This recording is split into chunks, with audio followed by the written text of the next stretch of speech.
Okay, so let's look at making some entry and some porous paver parking lot here. And we'll go back to the site and I'll zoom out here. And we'll do this as a building pad because that'll allow us to create something flat. And I'm going to go ahead and just select an area here. Let's see, 9 foot of space. So for 10 spaces, we'd need like 90 feet. And a car is 20, so we need at least probably 50 feet of depth.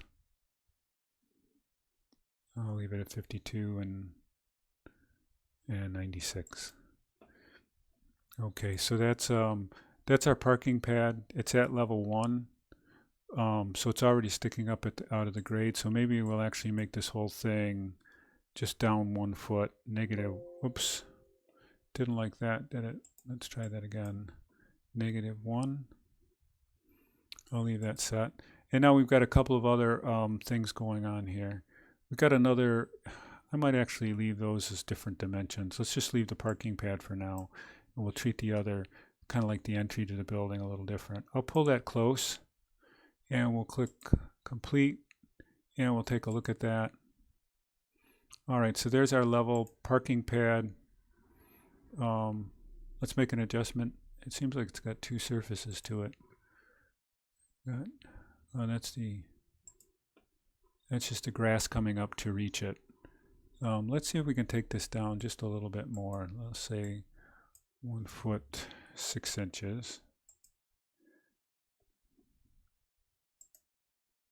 I thought I changed that, did I? 1 foot 6 inches. Okay, so let's give it now a texture that looks like it's a permeable paver parking lot type of material. So I'll select on this. Actually, I'll double click into it. I think that'll allow me to add materiality to it.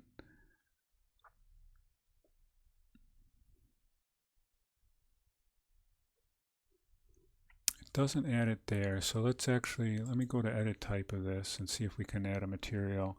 We do get structure, so I can add it there. So I'm going to cancel out of this just a minute. Well, we'll leave it at pad 1. That's not going to write over anything else we do. And we'll go to structure and we'll make a porous paver texture for it.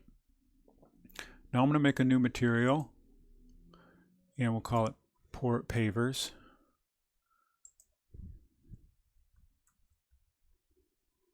Oops, I don't know why I always make a capital A after that. All right, we'll go to the appearance palette and we'll import an image. And I've already gotten one that I've developed just by searching the internet. So I'll open that. And I want that to appear relatively large. So I'm going to click on that and it's set at 1 foot right now. I'm going to just change this to 20 feet.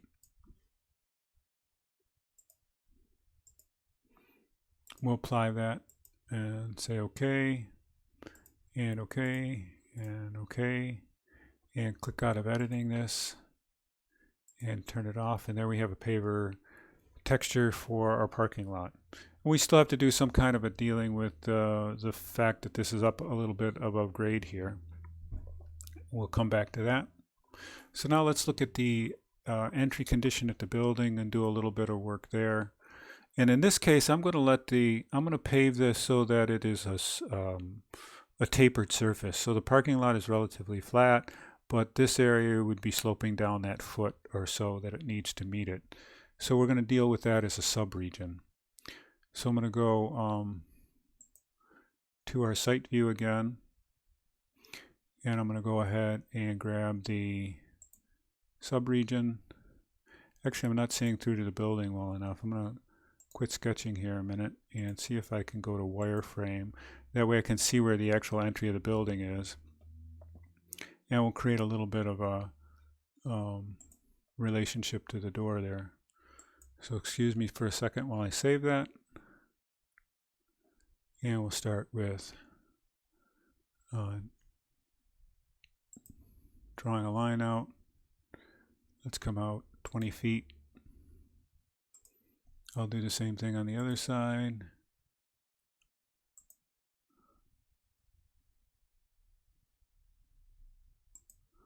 And we'll, well, this is on continuous, so let me grab that, so that's closed off.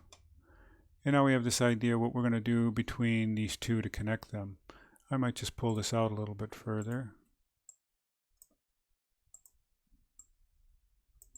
And look at putting a circle here. Well, let's look at an arc.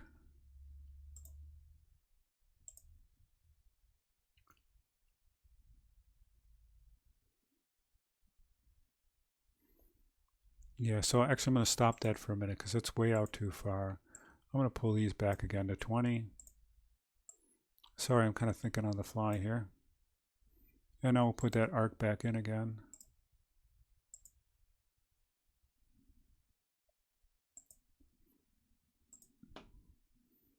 And we'll make sure that it has the same paver texture to it.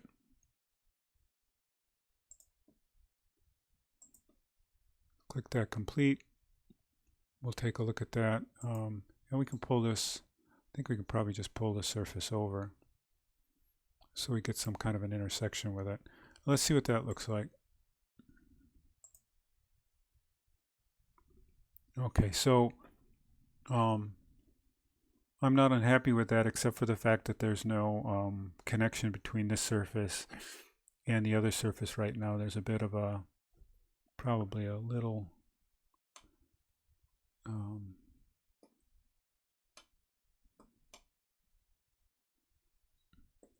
bit of surface difference here, but we could actually clean that up a lot with the way it was just landscape. We're already talking about something that's meeting the contours of the surface, so there'd be just a little bit of a buildup of the soils there. So I consider that we're pretty close there to having it be accessible to get out of the parking lot. Okay, so the idea is now we have permeable surfaces, but I put a pond here to reclaim the water from two different sources. One would be runoff from this parking lot, and because it's a porous surface we shouldn't get a lot of runoff, but the idea under heavier extreme rainfalls we could drain over to the pond, and also we could collect water from the roof and drain it or retain it on the site. So we're going to make two little streams which are really nothing more than just subregions here. So I'll pick that up in the next clip just to keep things in segments.